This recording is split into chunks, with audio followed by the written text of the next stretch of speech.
تو جب نبی صلی اللہ علیہ وسلم نے فرمایا نا کہ تم موت کے بعد دوبارہ زندگی ملے گی، تمہیں اللہ کے سامنے حساب و کتاب دینا ہے، تو وہی مشہور سوال تھا سأل سائل بعذاب واقع، اللہ فرماتے ہیں یہ لوگ آپ سے پوچھتے ہیں وہ کب واقع ہوگا، جو عذاب واقع ہونے والا ہے اس کے بارے میں ایک سائل نے پوچھا. اللہ فرماتے ہیں واقع کب ہوگا یہ تو میں نہیں بتاؤں گا، میرا اصول ہی نہیں ہے کہ میں قیامت کا علم بتا دوں، لیکن اتنی بات ہے للکافرین لیس لہ دافع، جو بھی اللہ کا منکر ہے، اللہ کو نہیں مانتا، اللہ کے حکام کو فالو نہیں کرتا، جب وہ عذاب آئے گا تو دنیا کی کوئی طاقت اس عذاب سے ان کو بچا نہیں سکے گی. تعرج الملائکۃ والروح الیہ فی یوم کان مقدارہ 50,000 سنہ، 50,000 سال کا ایک دن ہوگا. کہیں 1,000 سال اللہ نے ذکر کیا میدان حشر کے بارے میں، کہیں 50,000 سال. تو علماء نے بیان کیا یہ لوگوں کے حالات کے حساب سے ہوگا. یہ ٹائم کے جو یونٹ ہے نا یہ ہر ایک کے حق میں مختلف ہوتے ہیں.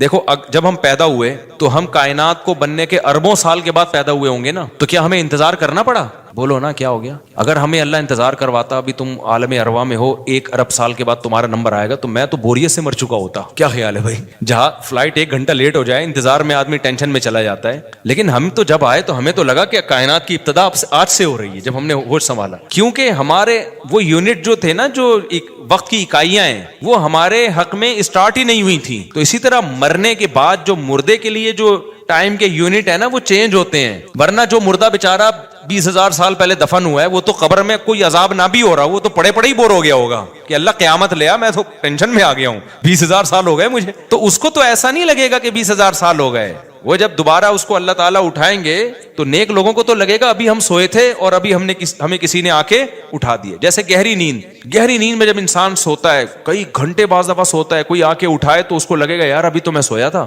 ابھی آپ نے اٹھا دیا ہمیں. تو سوتے ہوئے آدمی کے ٹائم کے یونٹ الگ ہوتے ہیں، مرنے کے بعد کے ٹائم کے یونٹ الگ ہوتے ہیں، عالم ارواح کے الگ تھے. اور بعض تو یہ بھی میں نے سنا ہے کہ دوسرے سیارے پہ آپ چلے جائیں نا زمین کے علاوہ تو وہاں بھی ٹائم کے یونٹ چینج ہو جائیں گے.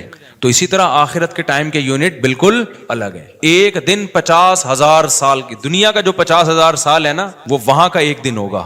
کسی کے حق میں 1,000 سال، کسی کے حق میں 50,000 سال. یہ وہ ہے جب حساب و کتاب جس میں ہوگا. تو اللہ نافرمانوں کو عذاب سے پہلے نا حساب و کتاب کا عذاب دیں گے. اللہ ہم سب کو اس عذاب سے محفوظ رکھے، جس کو قرآن نے ایک جگہ بیان کیا یجعل الولدان شیبا، وہ ایسا دن جو بچوں کو بوڑھا کر دے، ایسا دن یفر المرء من اخیہ، انسان اپنے بھائی سے دور بھاگے. اس لیے بڑے بڑے اللہ والے وہ جہنم سے زیادہ پناہ مانگا کرتے تھے میدان حشر کی سختیوں سے. جہنم تو اس سے زیادہ سخت ہے، لیکن میدان حشر کوئی کم چیز نہیں ہے، وہ کوئی کم عذاب نہیں ہے. تو اللہ فرماتے ہیں کہ 50,000 سال کے برابر ایک دن ہوگا. فاصبر صبرا جمیلا انہم یرونہ بعیدا. جب مشرک بار بار کہتے بھائی چھوڑو ابھی لے آؤ نا ابھی لے آؤ، تو نبی صلی اللہ علیہ وسلم کو پریشانی ہوتی کہ بھئی اللہ وقت بتاتا کیوں نہیں ہے، بتا دے تاکہ میری جان چھوڑیں یہ لوگ. تو اللہ نے پیغمبر صلی اللہ علیہ وسلم کو تسلی دی فاصبر صبرا جمیلا، اے نبی آپ صبر جمیل کریں. صبر جمیل وہ صبر ہے جس میں ذرا بھی شکایت نہ ہو. انہم یرونہ بعیدا، اے نبی یہ لوگ سمجھتے ہیں اس کے آنے میں بہت ٹائم ہے، لاکھوں کروڑوں سال ہیں. ونراہ قریبا، جبکہ ہم دیکھ رہے ہیں بس آنے والی ہے. کیوں؟ جب آپ مر گئے نا، ابھی دیکھو ہو سکتا ہے 1,000 سال باقی ہوں قیامت آنے میں، ہو سکتا ہے 20,000 سال باقی ہوں، لیکن ہمارے مرنے کے بعد ہمیں نہیں لگے گا 20,000 سال، ہمیں تو ایسا لگے گا ابھی ہم مرے تھے اور اتنی جلدی اللہ نے قیامت قائم کر لی. تو ہمیں تو اپنی موت کے حساب سے چلنا ہے بھائی. ہمیں کیا پتا کہ ہمیں کیا کرنا ہے اس سے کہ 50,000 سال بعد قیامت آئے یا 1 کروڑ سال بعد آئے. جب ہم مر گئے تو ہماری قیامت واقع ہو گئی ہے، ٹائم کے یونٹ ہمارے حق میں چینج ہو جائیں گے. تو اس لیے اللہ کہتے ہیں انہم یرونہ بعیدا، اے نبی یہ سمجھتے ہیں بہت بعد میں آئے گی قیامت. ونراہ قریبا، ہم تو دیکھ رہے ہیں کب ہے، تو بالکل قریب ہے، وہ زیادہ ٹائم نہیں ہے. یوم تکون السماء کالمہل، اللہ فرماتے ہیں جس دن آسمان تیل کی تلچھٹ کی طرح ہو جائے گا، ایسے پگھل جائے گا آسمان. اتنی بڑی تباہی آنے والی ہے اس کائنات پہ جس پہ ہم فخر کر رہے ہیں، اس یہاں کے شاپنگ سینٹروں پہ فخر کر رہے ہیں. میں بھی ایک پروگرام میں گیا نا اسلام آباد میں، بڑا زبردست پروگرام تھا، بڑے بڑے تاجر آئے ہوئے تھے، تھوڑا سا موٹیویٹ کرنا تھا لوگوں کو تاکہ پیسہ کمائیں. تو یہ تو اچھی بات ہے، اسلام تو آپ کو بزنس کا پیسہ کمانے کا حکم دیتا ہے تاکہ ہم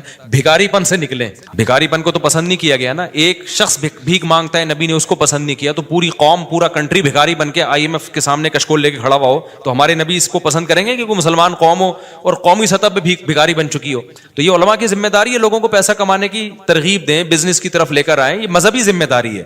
تو میرا اس میں کوئی کمیشن کمیشن نہیں تھا, میں گیا, میں نے تقریر کی, لیکن ایک چیز کا مجھے اندازہ ہوا کہ یار ایک چیز یہاں پیدا ہو رہی ہے, پیسہ کمانے کے ساتھ پیسے کی محبت بھی آ رہی ہے. تو مجھے خیال ہوا میں اپنی اسپیچ میں ایک بات کہوں کہ آپ یہاں آئے ہیں, سارے ارب پتی کروڑ پتی تاجر ہیں, سب اپنے اپنے تجربے شیئر کر رہے ہیں کہ میں یہ کرتا تھا, آج میں نے اتنے روپے کما لیے, میں یہ کرتا, تاکہ لوگوں کو موٹیویشن ملے. اچھی بات ہے, بہت اچھا پروگرام تھا. تو مجھے خیال ہوا کہ ایک بات میں کہوں کہ ضرور, لیکن ایک چکر نا ہفتے میں ایک دفعہ قبرستان کا ضرور لگایا کرو, تاکہ نیتیں ٹھیک ہو جائیں پیسہ کمانے سے. ایسا نہ ہو یہ پیسہ قارون بنا دے آپ کو. تو ایک دفعہ ایسا کیا کرو, جیسے یہ پروگرام ہو رہا ہے بڑا زبردست, لوگ آ رہے ہیں, ایوارڈ مل رہے ہیں, اور تو یہاں سے نکل کے, لیکن میں نے کہا نہیں, میں نے کہا یہ ان کے مینٹل لیول سے نا اوپر کیجیے, ہر چیز ہر جگہ کہنے کی نہیں ہوتی. یہ کہیں گے مفتی صاحب رنگ میں بھنگ ڈال کے چلے گئے. اچھا بھلا ہم دیکھ رہے تھے اتنے کروڑ پتی لوگوں کو سن کے, ہمیں بھی خواب آ رہے تھے کل ہمارے پاس لینڈ کروزر ہوگی, 4 شادیاں ہوں گی, اب پیسہ ہوگا زبردست, یہاں جائیں گے وہاں جائیں گے. یہ مولوی نے آ کے یہاں بھی کیا کر دیا, قبرستان کی باتیں شروع کر دی. تو وہ مناسب نہیں تھا, لیکن دل چاہ رہا تھا کہ میں ان سے کہوں اگلا پروگرام وہ بول دوں گا کہ بہت زبردست پیسہ کمائیں, ایک دفعہ جا کے قبر میں جو آپ سے پہلا کما کے چلے گئے نا پہلے کما کے, یہ یوٹیوبرز تو یہاں آ رہے ہیں اپنا ایکسپیرینس شیئر کر رہے ہیں, میں ایسا کانٹینٹ بناتا ہوں اور میں ایسے محنت کرتا ہوں. اچھی بات ہے, مجھے بڑی خوشی ہو رہی تھی, تھوڑی سی امیدیں ہوئی کہ شاید پاکستان اب شاید اچھی سمت میں جانا شروع ہو جائے.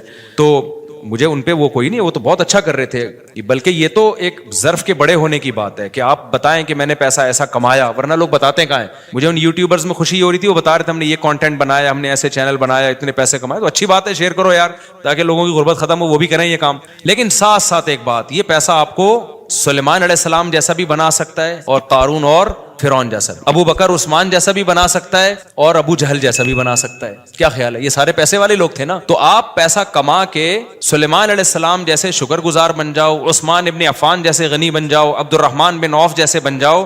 اس کے لیے ضروری ہے کہ ہفتے میں ایک دفعہ قبرستان کا وزٹ اپنے خرچے پہ کر لیا کریں, اور ایسے ہی نہیں گزرتے ہوئے, وہاں جا کے کھڑے ہو کے قبروں پہ دیکھا کریں کہ میں جتنا بھی بڑا بن جاؤں, میرے یوٹیوب پہ چینل پہ 10 ملین بھی سبسکرائبر آ جائیں, لیٹنا میں نے کہا ہے تھوڑے دنوں میں جا کے بھائی اس قبر کے اندر. لہذا اس پیسے سے میں اس قبر کی تیاری کر لوں تو فائدہ ہے. اور اگر یہ لینڈ کروزر ہی میرا مقصد ہے اور میرا مقصد عیاشی ہی ہے اور شو مارنا ہی ہے, بھائی پھر یہ تو قارون نے آپ سے زیادہ کما لیا. ان خزانوں کے ساتھ ہی زمین میں دھسا ہے وہ. سمجھتے ہو کہ نہیں سمجھتے ہو, تو تھوڑا سا کبھی کبھار جب بڑے بڑے پروگراموں میں جایا کرو تو تھوڑا سا قبرستان میں, ہمیں تو اللہ نے سہولت دی ہے, بہت خطرناک قبرستان ہے یہ جو ہے نا, کیونکہ گورنمنٹ نے لائٹیں کہیں بھی نہیں لگائیں, تو یہاں تو 2-4 لائٹیں تھی, چرسیوں نے چوری کر لی. اب اندھیرا ہوتا ہے اس میں, اس سے بڑا فائدہ ہوتا ہے. اور جن بھوت بھی لوگوں کو نظر ہوتے نہیں ہیں جن یہاں پر, لیکن لوگوں کو نظر آ رہے ہوتے ہیں, ڈرے ہوئے جا رہے ہوتے ہیں نا. سرکٹا ایک دن نظر آیا کسی کو, بعد میں پتا چلا وہ کم بخت وہ نہیں سویٹر نا یہاں تک اس نے کیا ہوا تھا, سر ہی نہیں تھا اس کا, سویٹر یوں کر کے نا قبرستان پہ بیٹھا رہتا تھا, لوگ بھاگ جاتے تھے, بس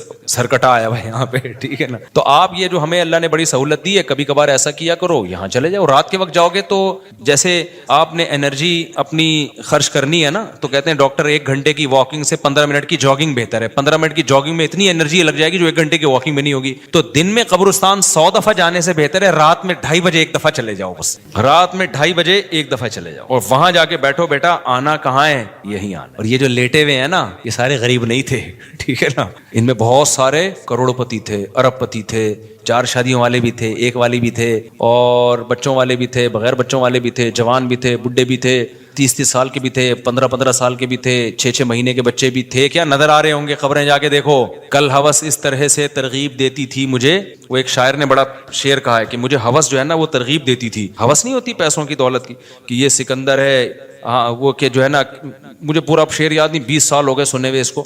اس کا خلاصہ بتا رہا ہوں کہ ہوس مجھے ترغیب دیتی تھی کہ بھائی پیسہ کماؤ, پھر یہ عیاشی اور اتنی عزت اور ایسا کچھ ہوگا اور بڑے مزے ہوں گے نا, اور نائٹ کلب جائیں گے, شرابیں پیئیں گے اور یہ کچھ کریں گے. کہہ رہے ہیں ایک دن کیا ہوا, مجھے جو ہے قبرستان سے میرا گزرنا ہوا, تو مجھے جو ہے نا میری ہوس نے جو ہے نا مجھے 2-4 قبریں دکھائیں اور کہا یہ سکندر ہے, یہ دارا ہے, یہ کیکاؤس ہے. یہ سکندر اعظم کی قبر ہے, لاکھوں باندیاں تھیں اس کے پاس. آپ تو 2-4 گرل فرینڈ پہ فخر کر رہے ہو, گرل فرینڈ نہیں لاکھوں باندیاں. گرل فرینڈ آپ کے تابع نہیں ہوتی, باندی تو جیسے آپ بولو گے بھائی جو کام آپ اس کے ذمہ لگاؤ گے وہ بھاگ نہیں سکتی, نوکر ہے آپ کی. تو اتنی بڑی بڑی دنیا انہوں نے روئے زمین پہ حکومتیں کی ہیں, آج قبروں کے اندر یہ دارا ہے, یہ کیکاؤس ہے, یہ سکندر اعظم ہے. بڑے بڑے بادشاہوں کی قبریں آپ کو نظر آئیں گی پڑے ہوئے اندر. اب نئے زمانے میں شعر کو ہم یوں چینج کر دیں گے, یہ 10 ملین والا ہے سبسکرائبر تھے, یہ 20 ملین والا, یہ 50 ملین والا ایک ایک کلپ. بعض ایسے مشہور ہو جاتے ہیں, کھجا بھی رہے ہوں گے نا, بس یہ اپنی کھجانے کی ویڈیو ڈال دیں یوٹیوب پہ, لاکھوں روپے کما لیتے ہیں بیٹھے بیٹھے. بعض ایسے مشہور ہو گئے, کچھ بھی نہیں کرے نا, بس وہ کہے کہ ناڑا باندھتے ہوئے دکھا دیں, میں ناڑا باندھ رہا ہوں, میں ناڑا ایسے ٹائٹ کرتا ہوں, زار بند ایسے ٹائٹ کرتا. اتنے مشہور ہو گئے ہیں وہ, بس لوگ دیکھنا چاہتے ہیں. لوگ پتہ نہیں کیا ہو گیا ابھی.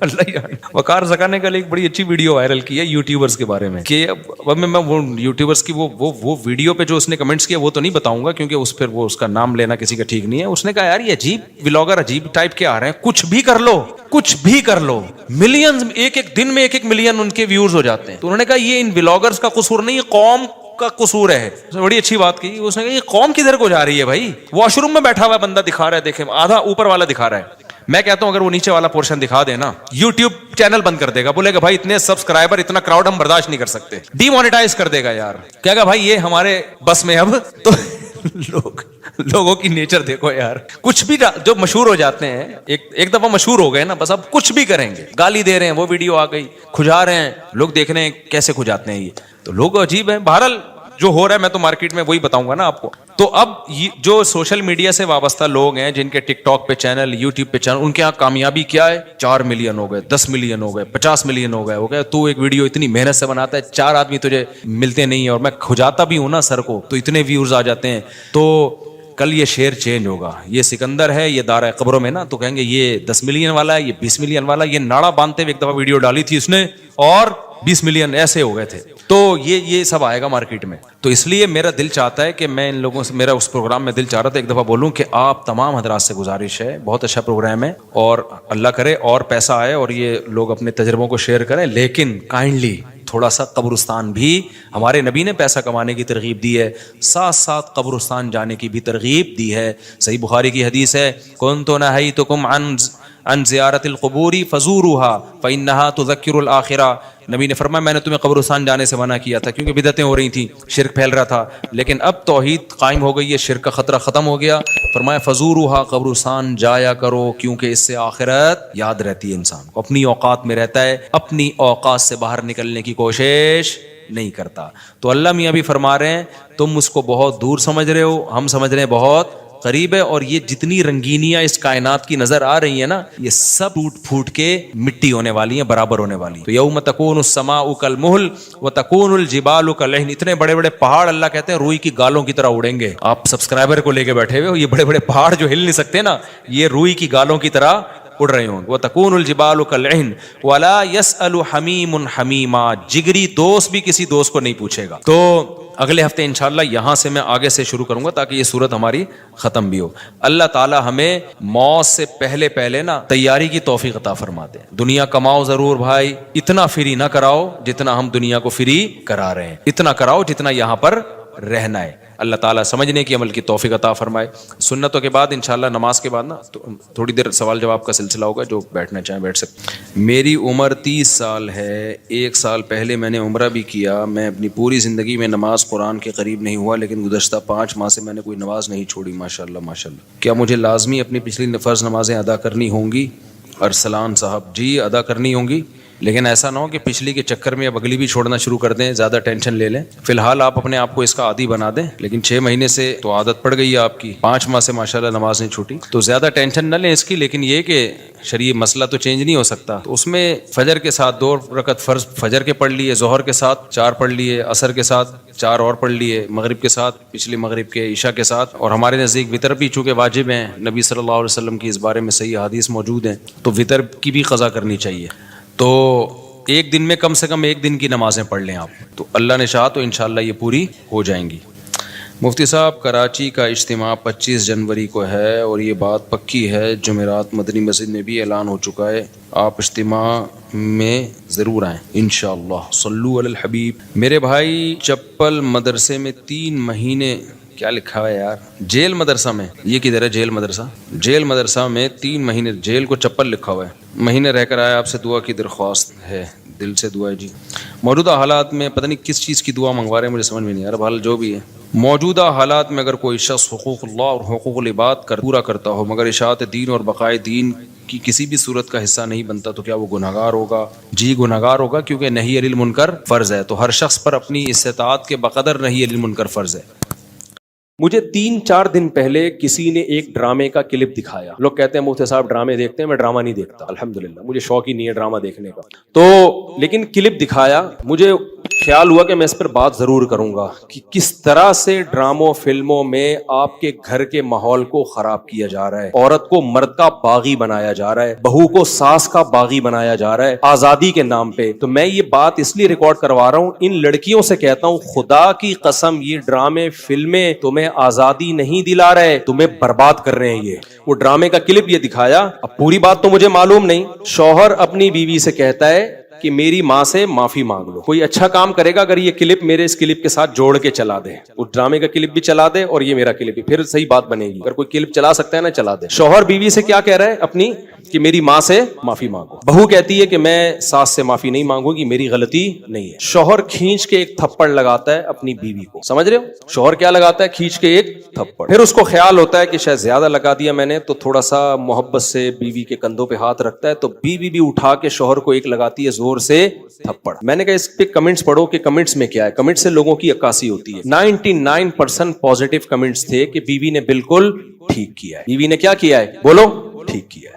میں خواتین سے کہتا ہوں آپ کرو ایسا, شوہر تھپڑ لگائے نا آپ بھی لگاؤ تھپڑ, بالکل آپ کا رائٹ ہے. اس کے بعد لا الہ الا اللہ محمد الرسول اللہ, میں حلفیہ بولتا ہوں شوہر سے محبت کی امید مت رکھو, وہ تمہیں سیکس کا ایک آلہ سمجھ کے یوز کرے گا. خدا کی قسم ایک انسٹرومنٹ جو بازاروں سے ملتے ہیں نا, اس کے علاوہ تمہارا اپنے شوہر سے 2 ٹکے کا رشتہ نہیں ہوگا. یہاں ہو سکتا ہے اگلا ڈرامہ یہ لوگ اس پہ بنا لیں یا بنا بھی لیا ہو کہ نہ ہو ہمیں شوہر کی ضرورت نہیں ہے. میں نہیں کہہ رہا کہ شوہر نے تھپڑ مار کے اچھا کام کیا. ڈرامہ اگر خاندان کو جوڑنا سکھاتا نا تو کیسے بناتا ڈرامہ وہ میں ابھی بتاؤں گا آپ کو. مجھ سے پوچھ کے بناتا نا تو میں بتاتا اس طرح سے بناؤ ڈرامہ, اس طرح سے معاشرے کی اصلاح ہوگی. یہ جو آپ نے رپلائی دکھا دیا نا کہ شوہر نے تھپڑ مارا اور اٹھا کے بیوی نے بھی تھپڑ, جنہوں نے مجھے کہا نا, میں نے کہا ان کے یہ بولو کہ لندن میں باپ بھی بچوں پہ ہاتھ نہیں اٹھا سکتا, سمجھ رہے ہو نا, ماں بھی بچوں پہ ہاتھ نہیں اٹھا سکتی. لندن کی مثالیں دینی ہے تو پھر پوری مثالیں دیا کرو. لندن میں یہ نہیں ہو سکتا کہ شوہر بیوی کا خرچہ اٹھائے, لندن میں شوہر بیوی کا خرچہ نہیں اٹھاتا. لندن میں شوہر بیویوں سے بچے پیدا نہیں کرتے. لندن میں مرد بیوی سے شادی کرتا ہے 55 سال کی عمر میں, 25 سال کے لونڈے ان انگریز عورتوں کو نہیں ملتے. لندن میں ایک آدمی 100 عورتوں سے منہ کالا کر کے جب تھک کے بڈھا ہو جاتا ہے نا پھر بیوی سے شادی کرتا ہے جا کے. جب لندن کو لینا ہے تو پورا لو لندن کو میرے بھائی, آدھا بولتے کیوں نہیں لو, آدھا نہیں لو. لندن میں انگریز بڈھے بیوی سے وفا کرتے ہیں, 100% کرتے ہیں. 50-55 سال کی عمر میں جب بڈھے ہو جاتے ہیں, 22 سال کا لونڈا بیوی سے وفا کرے اور شادی کر کے اس کا خرچہ اٹھائے. یہ آپ کو انڈا موڑ پہ اس کی مثالیں ملیں گی, اس کی مثالیں آپ کو لندن میں نہیں ملیں گی. سمجھ رہے ہو, ہم غریبوں کیا مثال, میرے بھانجوں نے شادی کی, ایک 20 سال ایک 22 سال, وہ تو 3-4 سال سے وفا کر رہے ہیں, کسی عورت سے ان کا ریلیشن نہیں ہے. یہ لندن میں مثالیں نہیں ملیں گی. ملیں گی 55 سال کے بڈھوں کی ملیں گی جب کسی کام کے رہے نہیں تو بیوی سے, وہ کہتے ہیں بیوی سے گورا وفا کرتا ہے. حضرت آپ لندن سے آئے ہیں نا, صحیح کہہ رہا ہوں غلط کہہ رہا ہوں؟ تو یہ لندن کی نا ڈراموں فلمیں بہت دکھا رہے ہیں, لندن میں عورت پہ ہاتھ نہیں اٹھا سکتے, امریکہ میں کوئی ہاتھ اٹھا کے دیکھے تو او بھائی نہیں اٹھا سکتے, لیکن وہاں ماں بچے کو بھی چماٹ مار کے تو دیکھے. میرے پاس لندن سے عورتوں کے فون آئے, چیخ رہی ہیں فونوں پہ, کہہ رہے میں نے, ماں کہہ رہی ہے جس بیٹی کو میں نے پالا جوان کیا, ایک راتوں کو اس کے لیے جاگی, موبائل اس کے ہاتھ سے چھیننے کے لیے تھپڑ مارا اور اس نے مجھے جیل بھجوا دیا. تو لندن پورا فالو کرو, سمجھ رہے ہو. ان عورتوں سے کہتا ہوں کہ تمہاری بھی اولادیں ہوں گی تو وہ کیا کہ جس اب یہ ڈرامے میں جو دکھایا رہا نا, بیوی میں بھی اٹھا کے کیا لگا دیا, شوہر کو چماٹ. تو نیچے 99% کمنٹس جو ہیں پازیٹیو کہ بہترین کام کیا. ایسے مرد کا یہی علاج ہونا چاہیے. ساس کو بہو پہ کوئی حق نہیں ہے, وہ کیوں معافی مانگے. مجھے لگا کہ اس قدر زہریلی یہ تحریک چل رہی ہے نا گھروں کو تباہ کرنے میں, گھروں کو بگاڑنے میں, کہ کسی مولوی کے 4 گھنٹوں کے بیان, درس قرآن ایک طرف, اور یہ ایک چھوٹا سا کلپ گھروں میں آگ لگانے کے لیے ایک طرف. اگر اس ڈرامے والوں میں تھوڑی سی غیرت ہوتی نا, گھر جوڑنا چاہتے تو کیا دکھاتے. وہ شوہر بیوی سے کہہ رہا ہے میری ماں سے معافی مانگو, تو ڈرامے والا دکھاتا کہ بہو کی غلطی نہیں ہے, لیکن یہ سوچ کے اس نے معافی مانگ لی کہ اس کا مقام اللہ نے مجھ سے بڑا بنایا. ہم نے تو اپنے بزرگوں سے یہ سیکھا ہے. کوئی بات نہیں یار, میرے شوہر کی کیا ہے, یہ بولو نا, ماں ہے, نہیں بھی ہے مانگ لو, چھوٹے بن جاؤ. ہاں ساس بار بار ٹارچر کر رہی ہے, زہر اگل رہی ہے, وہ ایک الگ بات ہے, اس کا حل تو پھر یہ کہ الگ رہو, پھر بھی چماٹا نہیں ہے, تھپڑ پھر بھی نہیں بنتا. اس کو حل یہ کہ بھائی الگ, شریعت بھی یہی کہتی ہے اگر ساس بہت زیادہ ذہنی طور پہ ٹارچر کر رہی ہے تو بھائی کہاں رہو, پھر شوہر کو حکم ہے کہ بیوی کو الگ لے کے رکھے. نارملی ہر گھر میں اونچ نیچ ہوتی ہے, تو اگر ساس نے کچھ غلطی کر لی ہے تو چھوٹوں کو چاہیے کہ وہ کیا کر لیں, بھائی غلطی نہیں بھی ہے تو مان لیں. مجھے یاد ہے ہمارے استاذ نے ایک دفعہ مجھ سے کہا یہ چیزیں مدرسوں میں بھی سکھائی جاتی ہیں, پہلے ہمارے گھروں میں بھی سکھائی جاتی تھی, اب ختم ہوتی جا رہی ہیں سوسائٹی میں. اب اولادوں کو, چھوٹوں کو باغی بنایا جا رہا ہے بڑوں کے مقابلے میں. مجھے یاد ہے میرے استاذ نے ایک دفعہ مجھے کہا, میں شاگرد تھا, مجھے انہوں نے کہا کہ چائے بنا کے لے آؤ, دودھ کی چائے نا. میں دودھ کی چائے بنا کے لے آیا. وہ میری تربیت کرنا چاہ رہے تھے. انہوں نے کہا میں نے تو آپ سے گرین ٹی کا بولا تھا, آپ نے گرین ٹی کا نہیں, آپ نے دودھ کی چائے کا بولا تھا. کہہ رہے ہیں یار دودھ کی چائے کیسے, میں تو گرین ٹی کا ٹائم ہے یہ. وہ مجھ سے کھیل رہے تھے, تربیت کرنا چاہ رہے تھے. میں نے کہا نہیں جی, اب میں بحث میں لگا ہوا ہوں. میں نے کہا نہیں بھائی آپ نے گرین ٹی کا بولا تھا. کہہ رہے ہیں یار, میں نے کہا آپ نے دودھ کی چائے کا بولا. کہہ رہے ہیں یار میں گرین ٹی کس وقت پیتا ہوں, میں بحث پہ بحث, بحث پہ بحث, بحث پہ بحث, میں نہیں مانا. تو وہ پھر ہنسنے لگے نا. میں باہر آیا تو پھر انہوں نے دوسرے شاگرد سے بولا اس کو جا کے سمجھاؤ, مجھے پتا ہے میں نے دودھ کی چائے ہی کا بولا ہے, میں آپ کی تربیت کرنا چاہ رہا ہوں. اگر میں ایک بات پہ اڑ گیا ہوں, میں آپ کا استاذ ہوں, میں آپ سے عمر میں 20 سال بڑا ہوں, تو آپ بولو سوری. کیا بولو؟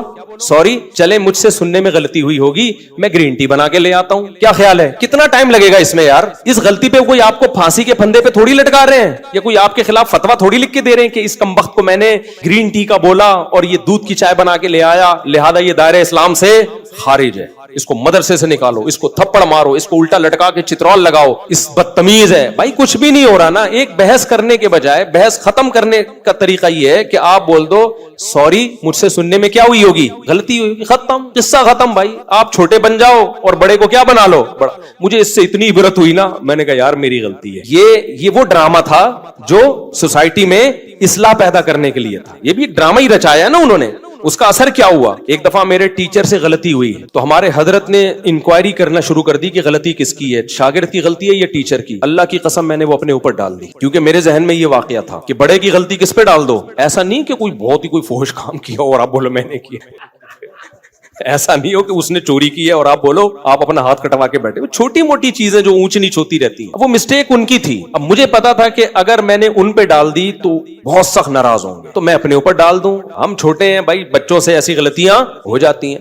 تو ہمارے حضرت مفتی رشید احمد صاحب نے سختی سے پوچھا یہ آپ کی غلطی ہے ان کی غلطی؟ میں نے کہا حضرت میری غلطی. حضرت نے مجھے ڈانٹ لگائی, مجھے تھوڑی دیر کھڑا کیا سزا میں, پھر فرمایا ایک ٹانگ پہ کھڑے ہو جاؤ. تھوڑی دیر ایک ٹانگ پہ کھڑا کیا, پھر بٹھا دیا. 2-3 دن تک تنبیہ کرتے رہے, آپ نے یہ کیوں کیا, آپ کو یہ غلطی نہیں کرنی چاہیے تھی. میں نے کہا آئندہ احتیاط کروں گا. 2-3 دن کے بعد ختم. غلطیوں کو بھی زیادہ نہیں کھینچنا چاہیے نا, ہو گئی ختم کرو, مٹی ڈالو یار, ختم. اس کے بعد ہمارے انہی استاذ کو نا جنہوں نے مجھے دودھ کی چائے کا بولا تھا, انہوں نے پھر الگ سے انکوائری کی. پھر پتا چلا غلطی میری نہیں تھی, کس کی تھی. وہ اتنا خوش ہوئے, اتنا خوش ہوئے, اتنا خوش ہوئے. انہوں نے کہا ویل ڈن.